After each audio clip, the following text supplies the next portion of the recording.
2월 6일 금요일 오늘의 예배를 시작하겠습니다. 다 함께 사도신경으로 신앙 고백 드리겠습니다.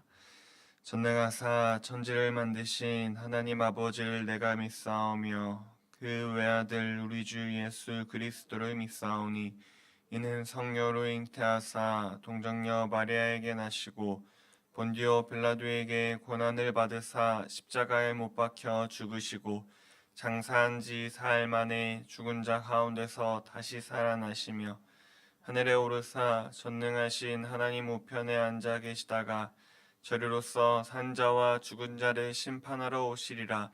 성령을 믿사오며 거룩한 공회와 성도가 서로 교통하는 것과 죄를 사하여 주시는 것과 몸이 다시 사는 것과 영원히 사는 것을 믿사옵나이다. 아멘. 함께 찬송가 449장 찬양하겠습니다. 찬송가 449장입니다.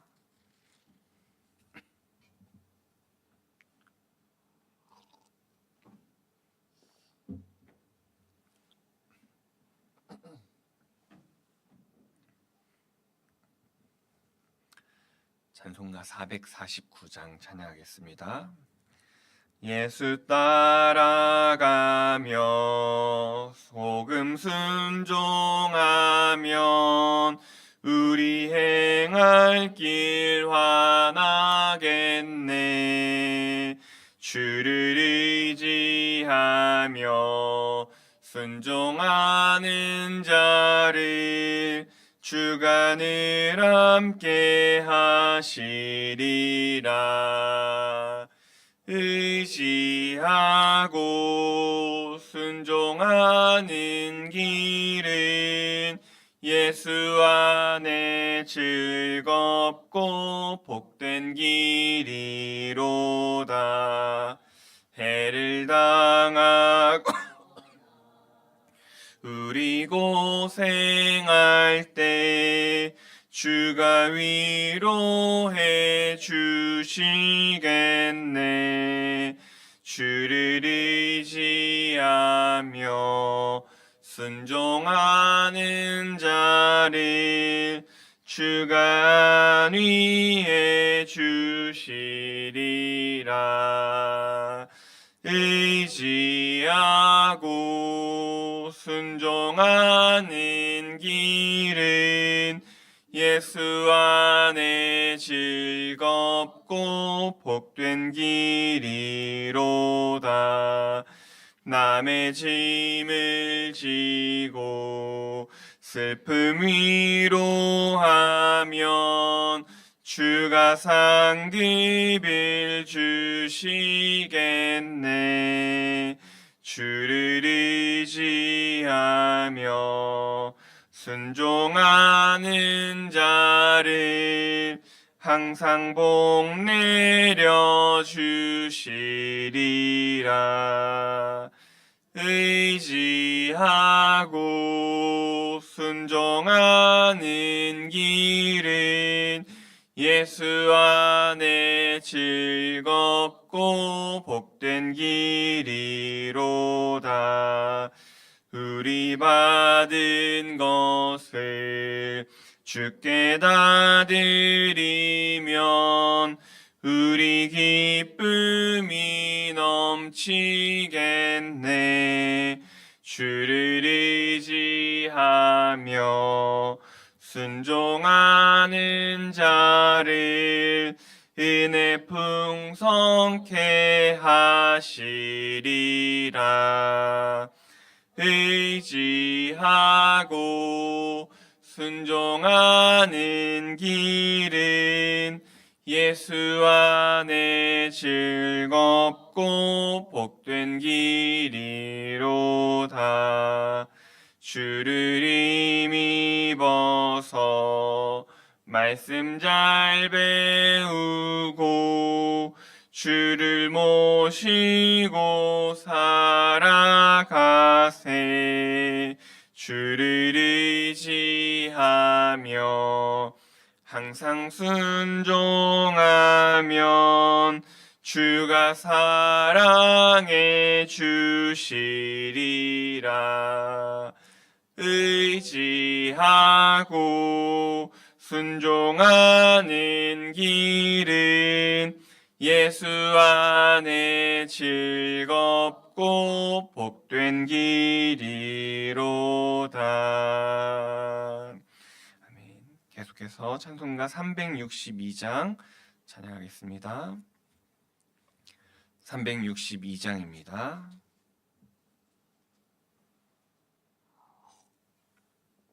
죄송합니다. 361장 찬양하겠습니다.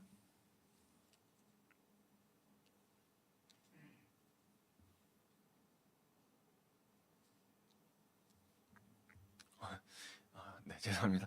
364장 내 기도하는 그 시간 찬양하겠습니다. 364장입니다.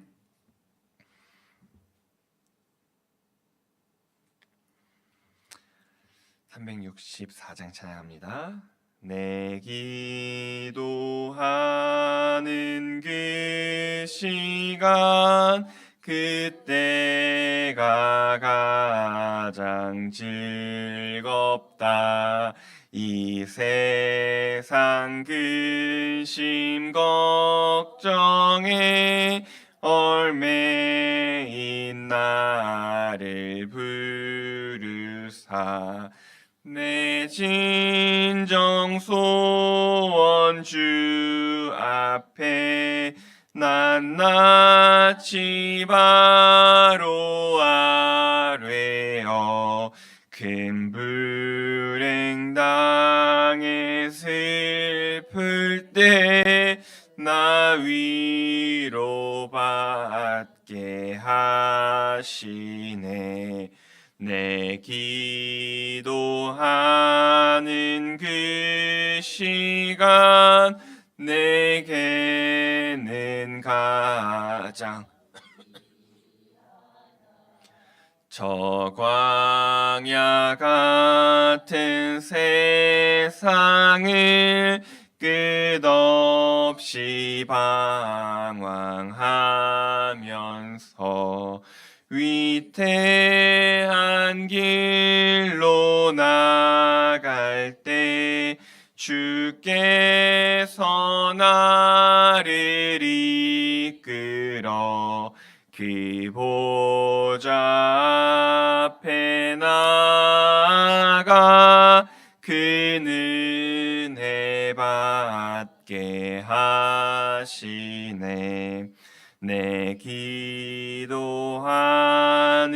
이 시간 그때가 가장 즐겁다. 이때 거치은 큰 죄로 내 마음 심히 아파도 참 마음으로 뉘우쳐 숨김없이 아뢰면 주 나를 위해 복 주사 새 은혜 부어 주시네. 내 기도하는 그 시간 그때가 가장 즐겁다. 주 세상에서 일찍이 저 요란한 곳 피하여 빈들에서 나 산에서 온 밤을 세워 지내사 주 예수 친히 기도로 큰 본을 보여주셨네. 아멘. 기도하겠습니다. 살아계신 하나님 아버지 감사합니다. 오늘도 우리에게 이 하루를 허락하시고 건강으로 또 주님께서 부르신 이 자리 가운데 모여서 주를 예배하며 찬양하며 말씀 듣고 기도하게 하신 은혜에 감사드립니다. 우리가 기도하는 이 시간이 가장 귀하고 즐거운 시간임을 주님 앞에 믿음으로 고백드렸습니다. 기도하는 그 모든 기도 제목들이 주님의 뜻과 주님의 마음에 합한 기도를 드릴 수 있도록 우리의 마음과 생각을 주님께서 주관하여 주시옵소서. 그 예수 그리스도께서 믿음의 본을 보이시고 기도의 본을 보이신 것처럼 그 예수 그리스도를 따라 주님의 모습을 닮아 오늘 하루를 살아가는 우리가 될 수 있도록 주님 붙잡아 주시옵소서. 주님께서 은혜를 주시고 건강을 주셔서 오늘 하루를 시작한 것 같이 주님께서 부르시는 그날까지 주님 앞에 나와 예배드리고 기도하며 건강으로 교회에 출입하면서 하나님께서 이 땅 가운데에 허락하신 우리의 사명을 잘 감당하며 주님 부르시는 그날의 기쁨으로 주님 앞에 나아갈 수 있는 우리 모두가 될 수 있도록 주님 은혜를 베풀어 주시옵소서. 오늘도 주님께서 우리에게 말씀하시고 또 주님이 어떤 분이신지 주님의 마음과 주님의 뜻을 알기 위하여 또 말씀을 함께 나눕니다. 주님께서 성령 하나님께서 이 자리 가운데에 임재하여 주시고 우리 가운데에 조명하여 주셔서 하나님의 말씀을 밝히 보아 깨닫고 깨달은 그 말씀 붙잡고 기도하며 우리의 삶 속에서 묵상하며 그 말씀대로 살아가기에 힘쓸 수 있는 놀라운 은혜의 시간들이 될 수 있도록 역사하여 주시옵소서. 감사드리며 예수님의 이름으로 기도드렸습니다. 아멘. 오늘 함께 읽을 하나님 말씀은 사무엘하 2장 12절에서 23절 말씀입니다.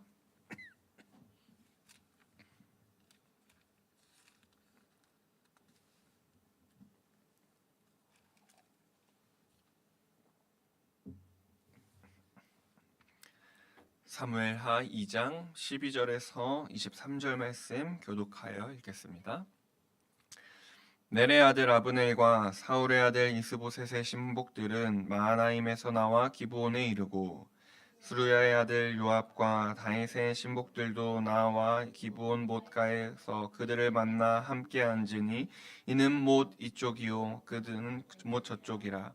아브넬이 요압에게 이르되 원하건대 청년들에게 일어나서 우리 앞에서 겨루게 하자. 요압이 이르되 일어나게 하자 하매 그들이 일어나 그 수대로 나아가니 베냐민과 사울의 아들 이스보셋의 편에 12명이요 다윗의 신복 중에 12명이라. 각기 상대방의 머리를 잡고 칼로 상대방의 옆구리를 찌르매 일제히 쓰러진지라. 그러므로 그곳을 헬갓 핫수림이라 일컬었으며 기브온에 있더라. 싸움이 심히 맹렬하더니 아브넬과 이스라엘 사람들이 다윗의 신복들 앞에서 패하니라. 그곳에 수르야의 세 아들 요압과 아비새와 아사엘이 있었는데 아사엘의 발은 들로루 같이 빠르더라. 아사엘이 아브넬을 쫓아 달려가되 좌우로 치우치지 않고 아브넬의 뒤를 쫓으니 아브넬이 뒤를 돌아보며 이르되 아사엘아 너냐 대답하되 나로다.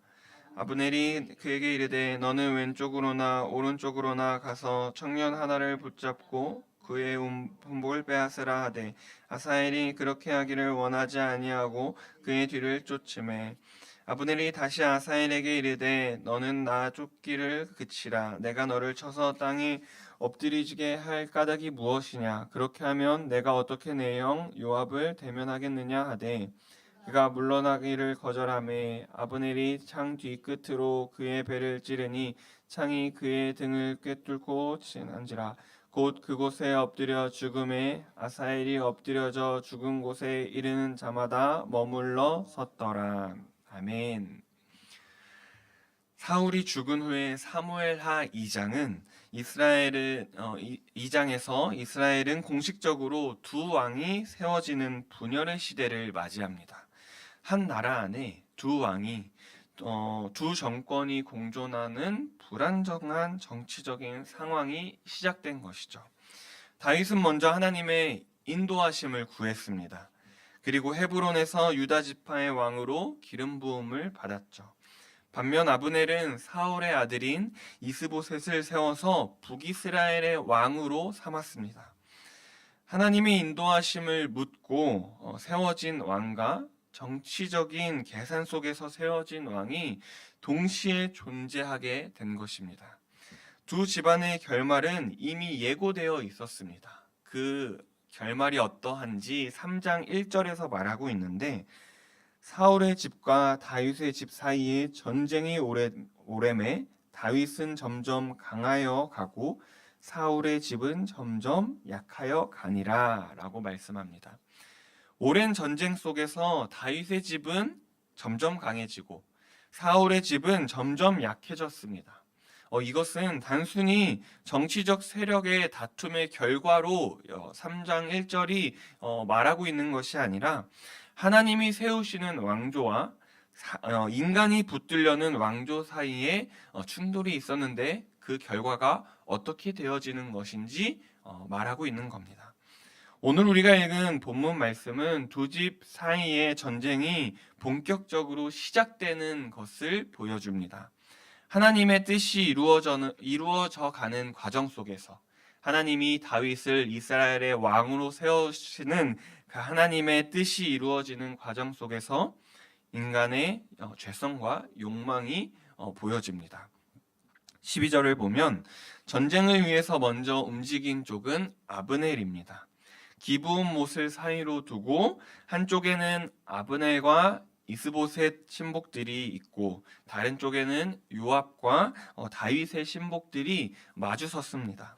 그런데 중요한 사실은 이 아브넬과 그 요압이 모여져 있는 이 싸움은 하나님께 먼저 묻고 시작한 전쟁이 아니라는 겁니다. 사무엘하 2장 1절을 보면 다윗은 유다 산 성읍에 올라가는 것조차 하나님께 물었습니다. 하나님, 제가 유다 성읍으로 올라갈까요? 라고 다윗은 물었고 하나님께서는 다윗에게 올라가라 라고 말했습니다. 다윗은 올라가라는 그 하나님의 말씀을 듣고서 거기에 멈추지 않고 그러면 하나님, 제가 어디로 갈까요? 라고 또 하나님께 물었습니다. 다윗은 왕이 되는 문제조차도 하나님께 물었고 자기 판단으로 행동하지 않았습니다.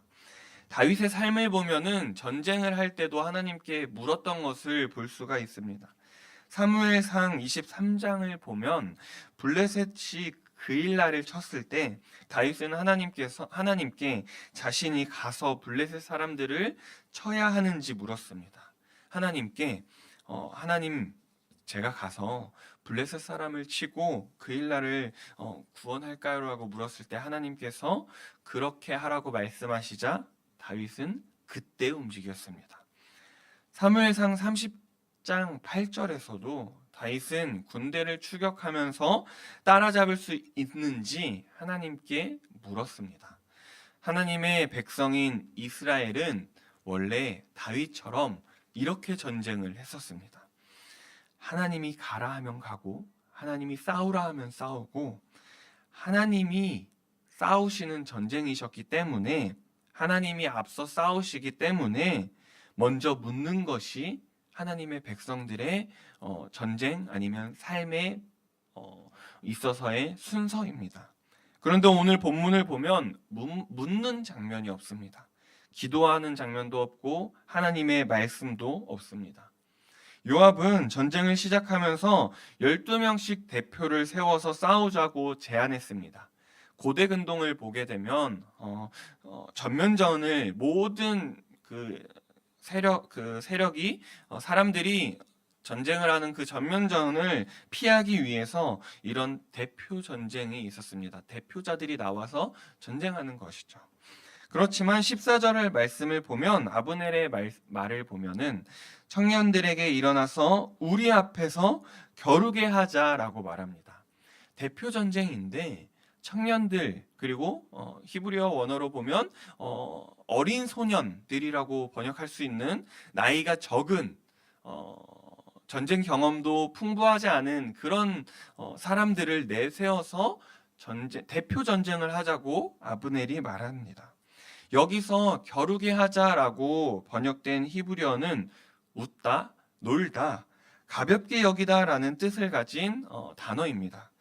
목숨이 오가는 그 전쟁터에서 정말 어떻게 하면은 전쟁의 승패를 결정할 수 있는, 사기를 진작시킬 수 있는 그 대표 전쟁에서 아브넬은 마치 놀이를 제안하듯이 가벼운 마음으로 한번 싸워보자, 겨뤄보자 라는 말을 하고 있는 겁니다.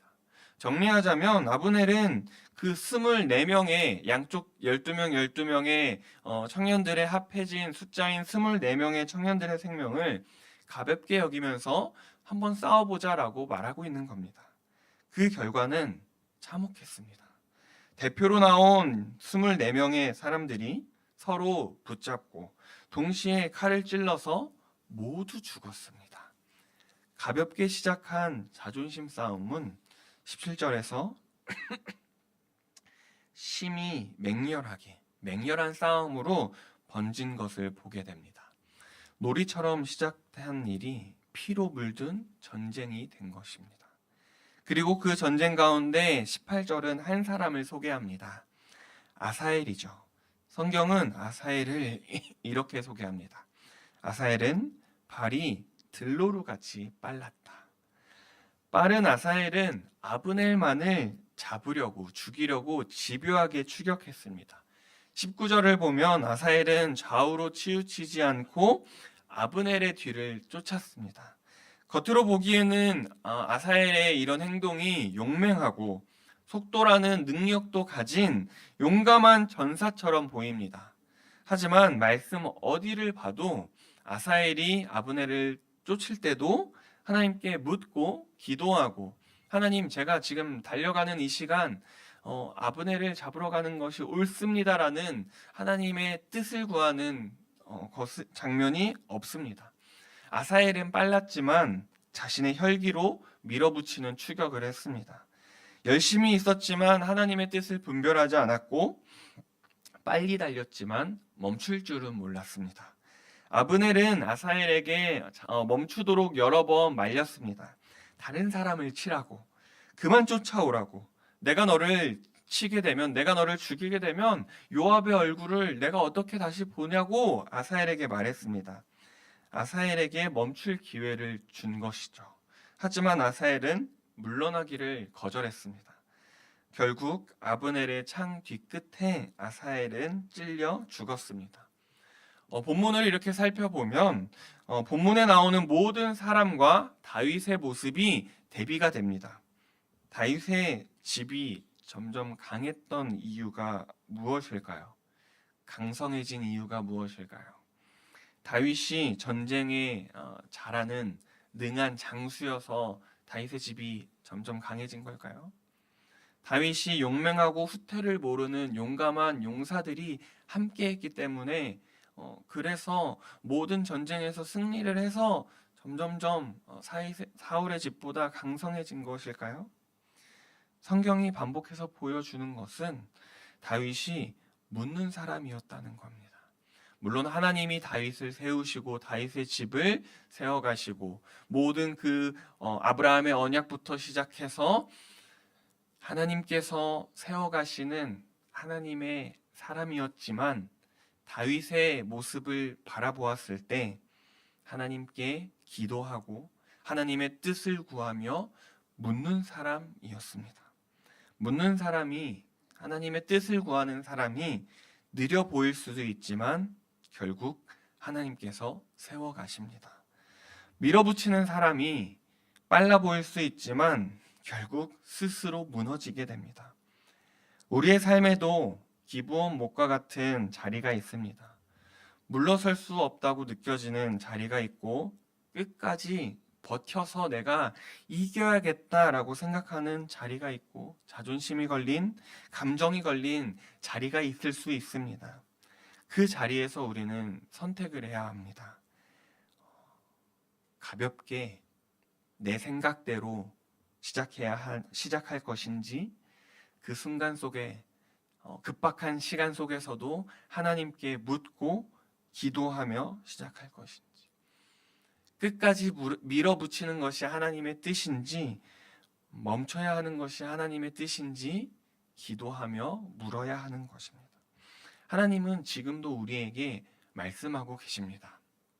성경을 통해 말씀하시고, 예배 시간에 설교를 통해 말씀하시고, 또 때로는 믿음의 사람들을 통하여 사람들의 권면을 통해 말씀하시기도 하시고, 또 막힌 상황을 통해서 멈추게 하시는 하나님의 그러한 뜻을 우리가 분별할 수 있습니다. 다윗의 집이 점점 강해지고 강성해졌었던 이유는 다윗이 하나님의 뜻을 구하며 하나님께 물었던 사람이기 때문입니다. 그래서 오늘 이 자리가 정말 귀합니다. 하나님 앞에 기도하고 하나님의 뜻을 구할 수 있는 이 시간이 하루를 시작하면서 하나님께 묻는 자리, 내 판단과 내 생각이 앞서기보다 하나님의 뜻을 구하는 자리이기 때문에 이 시간이 너무나도 귀합니다. 사랑하는 성도님들, 우리는 이 세상을 살아가며 오늘 하루를 살아가면서 빠른 사람이 되기보다는 묻는 사람들이 되기를 소망합니다. 성공하기에 앞서기보다는 그 하나님의 말씀에 순종하는 사람이 되기를 소망합니다. 먼저 행하기보다, 빨리 결정하기보다는 먼저 하나님께 묻고 기도하고 말씀 앞에 머물면서 그렇게 하나님의 뜻을 분별하며 하나님의 뜻 안에서 오늘 하루를 살아가는 우리 모두가 되기를 예수님의 이름으로 축복합니다. 함께 기도하겠습니다. 하나님 아버지, 감사합니다. 오늘도 하나님 앞에 기도할 수 있는 이 귀한 시간을 우리에게 허락하여 주심에 감사드립니다. 반복되는 우리의 일상을 살아가면서 때로는 1분 1초가 급박한 상황 속에 우리가 놓여지기도 합니다. 하나님, 그렇지만 그 시간들 속에서 우리가 우리의 생각과 우리의 경험과 우리의 지식이 앞서서 결정하고 행동하고 선택하기보다는 정말 짧은 시간 속에서도 하나님 앞에 먼저 묻고 하나님 앞에 기도하며 하나님의 말씀을 묵상함으로써 우리의 삶을 살아갈 수 있는 시간들이 되게 하여 주시옵소서. 우리의 인생 속에서 하나님의 인도하심이, 하나님의 함께하심을 우리의 삶 발걸음 속에서 발견하게 되어집니다. 지금까지 하나님의 은혜와 사랑 안에 믿음으로 걸어온 그 길 속에서 앞으로 걸어갈 그 발걸음 속에서도 하나님 앞에 묻고 하나님의 뜻을 분별하며 하나님의 마음을 흡족하게 하며 살아갈 수 있는 믿음의 사람들로 우리를 세워주시옵소서. 주의 은혜가 우리의 삶 가운데 충만하게 하여 주시옵소서. 감사드리며 예수님의 이름으로 기도드렸습니다. 아멘. 이제는 우리 주 예수 그리스도의 은혜와 하나님 아버지의 사랑과 성령 하나님의 교통하심이 오늘도 말씀을 붙잡고 하루를 시작하면서 하나님께 먼저 묻기로 결단하는 사랑하는 모든 성도님들 위해 이제부터 영원토록 함께 있을지어다. 아멘.